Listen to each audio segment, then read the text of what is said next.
Hi అండి. అమ్మవారి మాల వేసుకొని 41 రోజు దీక్ష అయిపోయిన తర్వాత ఇరుముడి చెల్లించడానికి వెళ్తూ ఉంటారు కదా! అందరూ భిక్ష అయితే వేస్తారు. ఏమేమి వేయాలో, ఏ అమ్మవారి మాల అయినా సరే ఏం వేయాలో ఈ వీడియోలో అయితే చూపిస్తున్నాను చూడండి. 3 గుప్పిళ్ళు అయితే బియ్యం అయితే వేయాలన్నమాట. ఎక్కువ వేయబాకండి, అందరూ వేస్తూ ఉంటారు కాబట్టి 3 గుప్పిళ్ళు చాలు.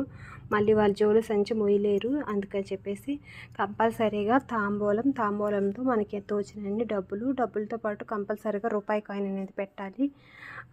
కొంతమంది కాటుక బొట్టు ఎవరిష్టం వాళ్ళది, ఎవరిష్టం వచ్చినట్టు పెట్టుకోవచ్చు. గాజులు వేయాలి, పసుపు రాసి బొట్టు పెట్టాలి, పారాని కూడా పెట్టాలన్నమాట. అంతకంటే ముందు పసుపు నీళ్ళతో నీట్గా కాళ్ళు అనేది కడగాలి, గంధం సమర్పించాలి, పూలమాల వేయాలి, చేతుల నిండా గాజులు వేసుకోవాలి. అందరు వేస్తారు కాబట్టి నేను అరడజనే వేస్తున్నాను.